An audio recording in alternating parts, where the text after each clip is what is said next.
কিশোরগঞ্জের ওই চূড়ান্ত বেয়াদব ফজলুর রহমানকে স্পষ্ট করে বললাম, তোর মতো বেয়াদব গত 100 বছরে বাংলাদেশে জন্মায় নাই। তুই স্বাধীনতার পক্ষের না, তুই স্বাধীনতার শত্রু, তুই এদেশের শত্রু বেটা।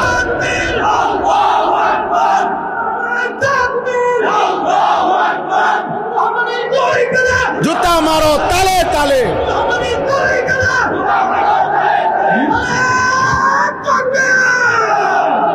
কিশোরগঞ্জের ওই বেয়াদব গত 60 বছরে তোর মতো বেয়াদবের মতো কথা বাংলাদেশে কোন নাস্তিক মুরতাদ, কোন স্বঘোষিত মুরতাদ এত বড় কথা বলে নাই।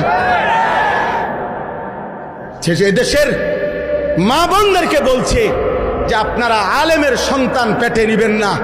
আরে বেটা বেয়াদব, তোর মতো বেয়াদবকে, তোর মা বাপকে যদি কোনো আলেমে দিন বিয়ে না পড়াইতো তো তুই ফজলুর রহমান কোন নেককার চরিত্রবান কোন পবিত্র নারীর ঘরে জন্ম নিতে পারতি না বেটা।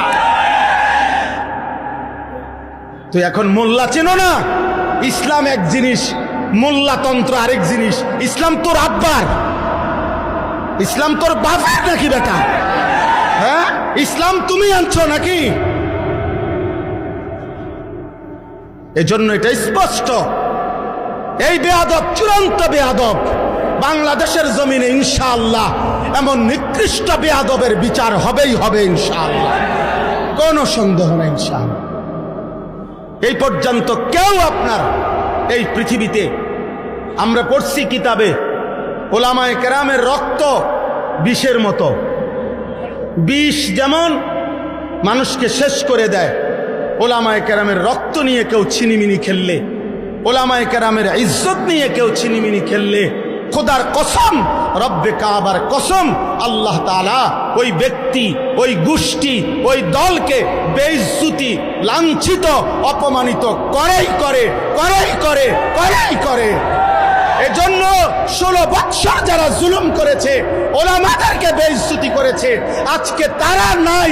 মামুনুল হক এখনো বাংলার জমিনে বহাল আছেই আলহামদুলিল্লাহ। মামুনই আছে। মামুন মানে নিরাপদ, মামুনই আছে। ফ্যাসিস্ট নাই, জালেম নাই, অহংকারীরা নাই। এটাই রবের ফয়সালা, এটাই আল্লাহর ফয়সালা। ব্রাহ্মণবাড়িয়ার ওই বেয়াদব, ব্রাহ্মণবাড়িয়ার ওলামায়ে কেরামকে বারবার বিদ্রুপ করেছিল। তুমি ওবায়দুল মুক্তাদির আজকে ব্রাহ্মণবাড়িয়ার জমিনে নাই, কিন্তু ব্রাহ্মণবাড়িয়ার কওমি মাদ্রাসাও আছে, আল্লামা সাজিদুর রহমানও আছে, আল্লামা মুফতি মুবারকুল্লাহও আছে, থাকবে থাকবে থাকবে ইনশাআল্লাহ।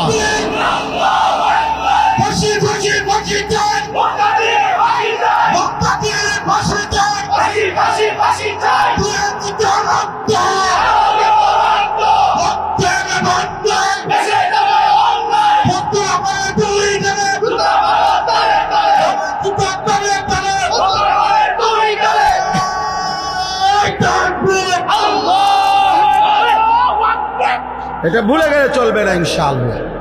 ইনশাআল্লাহ বলেন ইনশাআল্লাহ। হ্যাঁ, ব্যক্তিগতভাবে আমার পড়ালেখার সূচনাই ব্রাহ্মণবাড়িয়া